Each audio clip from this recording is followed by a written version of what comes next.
Hi everybody, welcome to another episode of Fed Up with Roxy and Ducks. Hey Ducks. Hey, hey.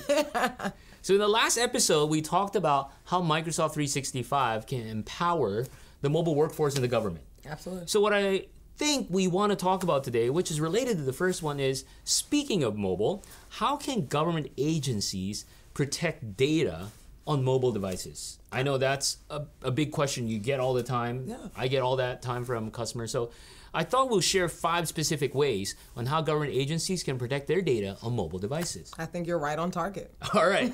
So let me get started because last time you started. So, Okay.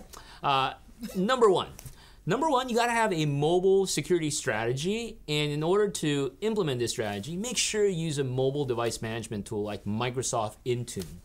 Do you have customers using Intune? We do. We have a lot of customers using Intune, honestly, a lot. And I think usually when customers approach the topic of Intune or approach the product of Intune, there's a lack of awareness there around that mobile device management product. But I think once we start to educate them on the capabilities and what we have available with Intune and how they can really manage these devices and lock it down, they become so excited and they start deploying. And mind you, when we talk about mobile, again, we're not just talking about smartphones. No. This extends to all the laptops and absolutely. all the tablets and what have you Absolutely. devices. All right, so that's number one. Make sure you have a strategy and take advantage of MDM technologies like Microsoft Intune. Number two, have a dedicated system to IM chat only. So have a product or service for your IM chat for government employees. So don't allow texting, don't allow WhatsApp messaging, don't allow any other communication via IM on other softwares or other platforms. Just have one software that's dedicated to that. Got it. And from your experience, I'm sure you still have customers on Skype for Business on-prem. We do. And they're moving to Office 365. Are you seeing this trend where IM is becoming a critical aspect of communications beyond just email?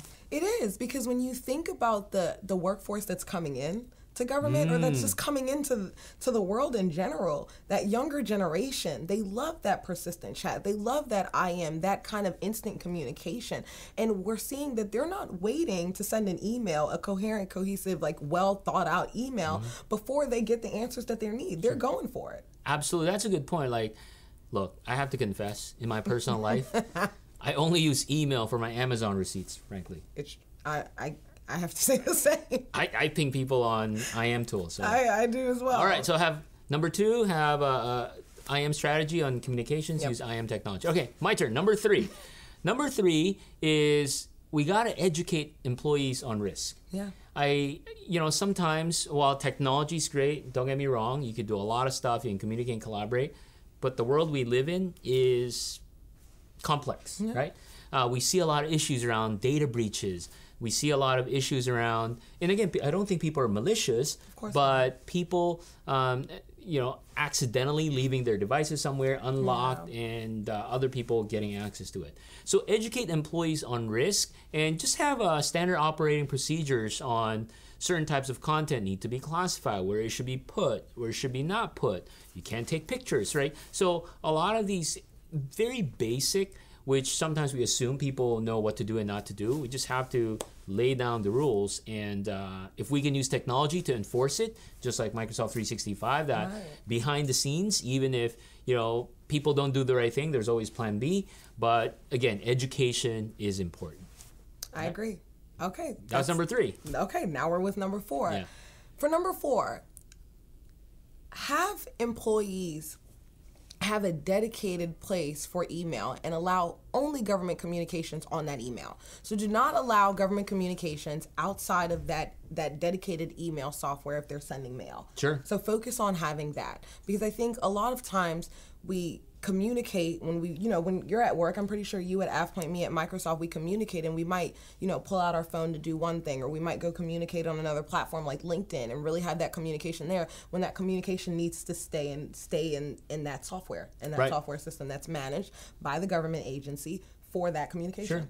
And one thing I do love around, especially Exchange Online, things like DLPs built in, 100%, where you could do e-discovery. And for example, like even you can put a policy where if I try and forward content that's not supposed to go outside, Exchange is going to block it. Right? It is. It's exactly going to block it, and it'll let you know. Exactly. And that's why it's critical to, again, part of the education policies have a dedicated way to email, especially in a very formal or highly classified environment. Yeah. Exactly. Number 5, think about data residency requirements, right? So again, to secure our mobile device, one of the things that I really love about the Microsoft technologies, you could do things like multi-factor authentication, and you can... Love it. What? I love multi-factor authentication. Yeah, because I can say, okay, let's say I'm working for a highly classified government agency like the military, right? Right. Where certain pieces of data cannot leave U.S. soil. Right. So I can use multi-factor authentication based on location, device, and the person, but also I can even do geolocation, right? Absolutely. I can say this piece of document can only be accessed in this longitude, latitude, in this time of the day, right? Right. So you can geofence it in the U.S., but I can also geofence it, for example, in our military bases in other parts of the world. Yeah. So we have to be aware of our data residency requirements. Absolutely. And enforce those on mobile devices. We do. Yeah. Definitely do. So hopefully this has been helpful and beneficial on how you can secure data on your mobile devices. And certainly Microsoft has all the goods to help you with that. All the goods. A lot of goods. and more goods, right? And more goods coming. All right. Till the next episode, we'll talk about other goodness. Until next then, time. bye. Bye.